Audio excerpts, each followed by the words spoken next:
that they think, others think it's so unimportant. But to me, it is the issue, and that is the issue of personal liberty. The fact that we as individuals, as Americans, we should have a right to our life, we should have a right to our liberty, we should have the right to the fruits of our labor, and we ought to have the right to our privacy, and we ought to have the right to deal with our own life as we choose.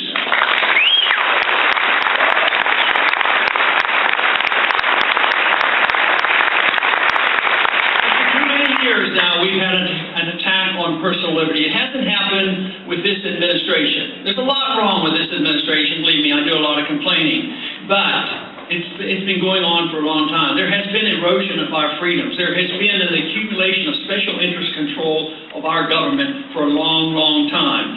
And that is the real problem. We have rewarded those individuals who call themselves lobbyists, and they go to Washington because they think they own Washington, and in some ways they do, and in many ways we have to reverse that. It is we the people who should own the government. Yes.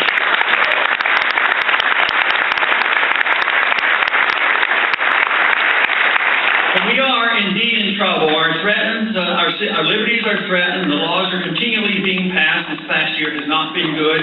10 years ago, we had a bad setback after 9/11. A terrible time in our history and something that we had to deal with and still have to deal with.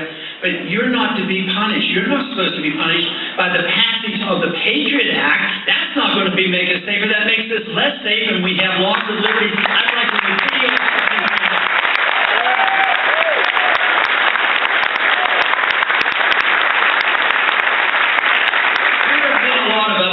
Under attack in this country when it comes to personal liberty. I have a belief in liberty that, if you understand it, it really brings people together. I think it's a magnificent position to hold because we don't have to determine what people will do with their liberty. They can use it as they see fit. You can't abuse it as you see fit. You can't break your promises. You can't steal from people. You can't hurt from people. You can't force other people to do anything you want them to do. And you have to be willing to tolerate other people's opinions and their lifestyle.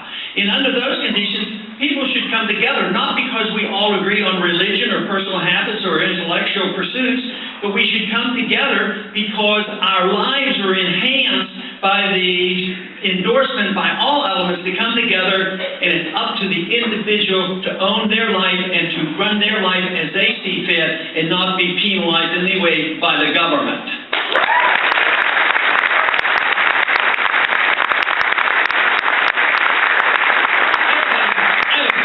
Philosophy that I follow, and that is that my goal in life, and I think it is for most people, is to seek virtue and excellence, to try and improve ourselves and try to be more excellent, and to search for truth and try to get truthful answers on how the world works and how the politics works and how economics works and how foreign policy works.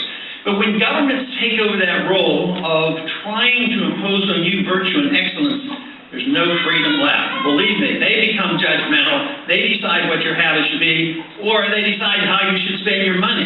Freedom is one issue. It brings people together. Personal liberty and economic liberty are one and the same. It's based on the fundamental fact that we have a right to our life. We have a right to our liberty. It's natural. It's God-given. And it follows that we ought to have a right to keep the fruits of our labor.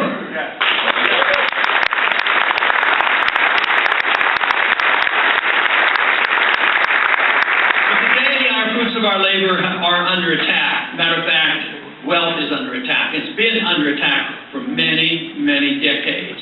And there's been a transfer of wealth from the middle class to the wealthy. This is characteristic of the debasement of currency. If you had nothing else other than devaluing the currency, and like what the Federal Reserve does, there is an automatic transfer of wealth from the middle class to the wealthy. And the middle class shrinks. Everybody knows the middle class is shrinking right now.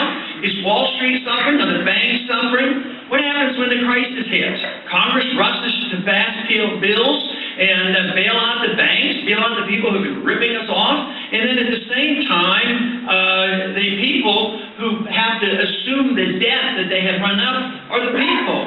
We buy that bad debt. The people own the debt. It doesn't allow the correction to occur. And the middle class gets smaller, they lose their jobs, they lose their houses. So all these fancy housing programs and all that excessive credit that was supposed to give everybody a house ends up in a disaster with people losing their jobs and losing their houses, so wealth keeps shrinking. So there's a couple things offered. Some say, well, what we have to do is raise taxes. There's a few people still making money, we have to tax them, and that'll solve the problem.